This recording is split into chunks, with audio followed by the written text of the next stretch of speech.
Halo, assalamualaikum warahmatullahi wabarakatuh, sahabat Nurun semuanya. Kembali lagi di channel YouTube saya, Nurun Hikmah. Kali ini saya akan membahas tentang tips dan trik hukum kebidanan ya. Jadi nanti akan saya bahas lebih lanjut tentang bagaimana tips dan trik untuk menghadapi ujian kompetensi bidan ya. Untuk video lebih lanjut, simak setelah berikut ini.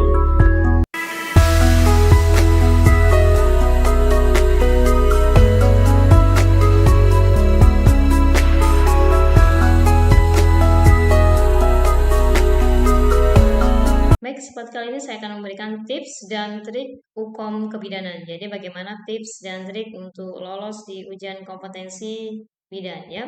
Baik, tips yang pertama yaitu doa. Jadi setiap awal kita mau melakukan suatu kegiatan atau kita mengharapkan agar hajat kita bisa maksimal ya, agar keinginan kita bisa tercapai ya, kita awali dengan suatu doa. Karena dengan doa kita bisa terkumpul suatu energi yang semangat sendiri untuk kita memulai suatu kegiatan ya. Itu tips yang pertama. Tips yang kedua di sini yaitu sediakan waktu untuk persiapan ya. Dimana untuk ujian kompetensi ini jadi sediakan dalam artian jadwalkan waktu-waktu untuk kalian belajar latihan soal ujian kompetensi ini. Jadi eh, beda dengan meluangkan waktu. Jadi kalau meluangkan waktu seakan-akan seperti kalau saya luang, saya akan belajar ya. Kalau ada waktu yang kosong atau tidak ada jadwal, saya baru akan belajar latihan soal UKOM ya. Jangan. Jadi sediakan waktu untuk persiapan. Dalam artian setiap orang mungkin mempunyai waktu jadwal untuk belajar yang berbeda-beda. Ada yang suka belajar tiap pagi, ada yang suka tiap siang, sore, atau bahkan ada yang suka di malam hari. Tapi yang jelas kalau konsisten, terjadwal, insya Allah maka latihan itu akan terlaksana ya. Beda dengan kalau luang akan belajar ya, beda ya. Itu tips yang kedua. Tips yang ketiga yaitu jaga kondisi dan stamina ya. Jangan terus terlena karena sudah suka belajar, jadwalnya belajar padat, tapi ternyata bisa membuat kondisi atau stamina kita itu drop atau menurun ya. Bagaimana menjaga kondisi dan stamina? Tentunya beberapa hal untuk menjaga kondisi agar tetap fit. Di antaranya yaitu dengan menjaga pola istirahat kita ya, usahakan istirahatnya tetap terpenuhi ya.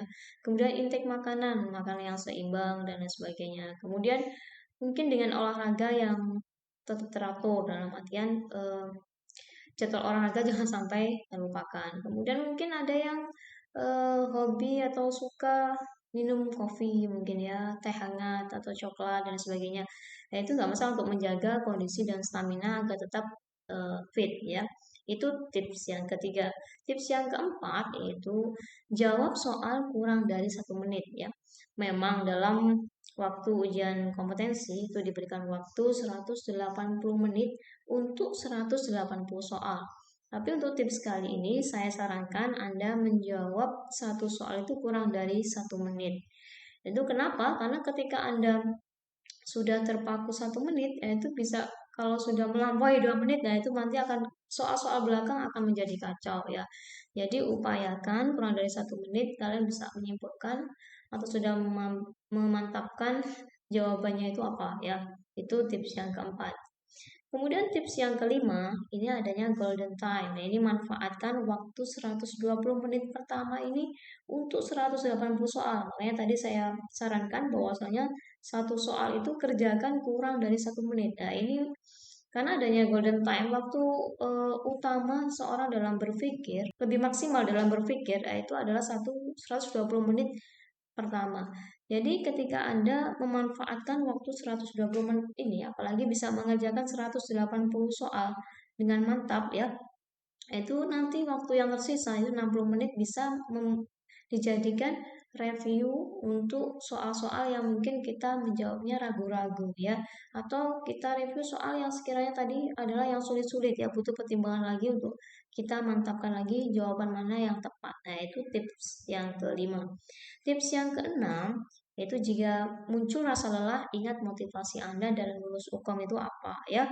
Masing-masing orang saya kira mempunyai motivasi yang berbeda-beda dalam menghadapi ujian kompetensi ya. Ada yang saya ingin lulus Ukom agar saya bisa bekerja ya, agar saya bisa membuka praktek mandiri, agar saya bisa membanggakan orang tua ya. Setiap orang berbeda-beda ya. Jadi ketika Anda sudah mengalami muncul rasa lelah di menit-menit waktu saat mengerjakan ujian kompetensi, kembali lagi di tujuan utama Anda bahwa saya eh, ingin lulus Ukom agar apa ya, itu motivasi tiap orang berbeda-beda ya. Kembali lagi ke motivasi awal Anda itu apa, untuk ujian Ukom ini bisa lulus ya. Itu tips yang keenam. Tips yang ketujuh yaitu doa dan yakin ya. Kembali lagi kita harus berdoa baik di awal, di proses maupun di akhir kita harus berdoa, dan yang terakhir adalah yakin, yaitu pasrah. Jadi ketika sudah berdoa, berusaha, kita terima nanti hasilnya seperti apa. Tapi insya Allah hasil itu tidak akan mengkhianati suatu proses atau usaha ya. Mudah-mudahan semua yang melihat atau menonton channel YouTube ini bisa lulus ujian kompetensi ya. Tetap semangat dan semoga sukses ya. Assalamualaikum warahmatullahi wabarakatuh.